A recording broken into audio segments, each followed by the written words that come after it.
দীর্ঘ গবেষণা করে এই অডিও বুকটি কৈলাস মানস সরোবর এর উপর তৈরি করা হয়েছে।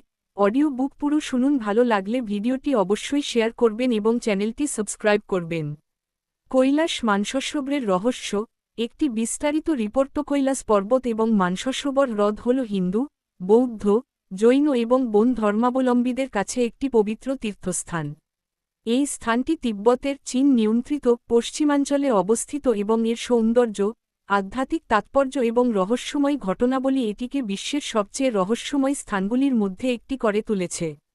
এই রিপোর্টে আমরা কৈলাস মানসসরোবরের ঐতিহাসিক, আধ্যাত্মিক, ভৌগোলিক এবং রহস্যময় দিকগুলি বিশ্লেষণ করব।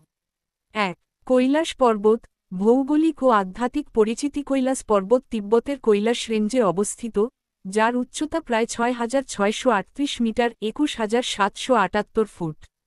এটি হিমালয়ের একটি অংশ নয়, বরং ট্রান্স হিমালয়ান রেঞ্জের একটি শৃঙ্গ।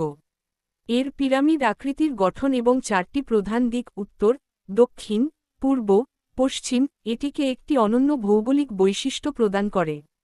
আধ্যাত্মিক তাৎপর্য। হিন্দু ধর্ম। হিন্দুদের কাছে কৈলাস হল ভগবান শিবের বাসস্থান। এটি বিশ্বাস করা হয় যে শিব এখানে ধ্যানমগ্ন অবস্থায় থাকেন। কৈলাসকে বিশ্বের কেন্দ্র বা মেরু পর্বত হিসেবেও বিবেচনা করা হয়। বৌদ্ধ ধর্ম।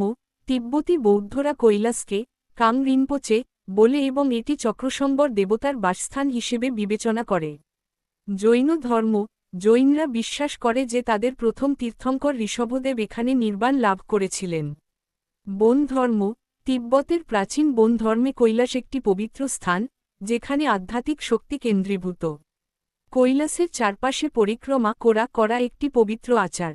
হিন্দু ও বৌদ্ধরা ঘড়ির কাঁটার দিকে এবং বৌদ্ধ ধর্মাবলম্বীরা ঘড়ির কাঁটার বিপরীতে পরিক্রমা করে। এই পরিক্রমা প্রায় ৫২ কিলোমিটার দীর্ঘ এবং উচ্চতার কারণে অত্যন্ত কঠিন। ২. মানসসরোবর হ্রদ, পবিত্রতার প্রতীক। মানসসরোবর হ্রদ কৈলাস পর্বত থেকে প্রায় ২০ কিলোমিটার দূরে অবস্থিত, সমুদ্রপৃষ্ঠ থেকে ৪,৫৯০ মিটার ১৫,০৬০ ফুট উচ্চতায়। এটি বিশ্বের সবচেয়ে উঁচু মিঠা পানির হ্রদগুলির মধ্যে একটি। হ্রদটির পরিধি প্রায় ৮৮ কিলোমিটার এবং এর গভীরতা প্রায় ৯০ মিটার। আধ্যাত্মিক তাৎপর্য। হিন্দু পুরাণে বলা হয়, মানসসরোবর হল ব্রহ্মার মানসিক সৃষ্টি এবং এর জলে স্নান করলে পাপমুক্তি লাভ হয়। এই হ্রদের জল অত্যন্ত বিশুদ্ধ এবং স্বচ্ছ, যা আধ্যাত্মিক শুদ্ধতার প্রতীক। বৌদ্ধরা এটিকে আনন্দময় হ্রদ অনাবতপ্ত বলে বিশ্বাস করে, যেখানে বুদ্ধের মা মায়াদেবী স্নান করেছিলেন। মানসসরোবরের পাশে রাক্ষসতাল নামে আরেকটি হ্রদ রয়েছে, যা লবণাক্ত এবং এর বিপরীত প্রকৃতির কারণে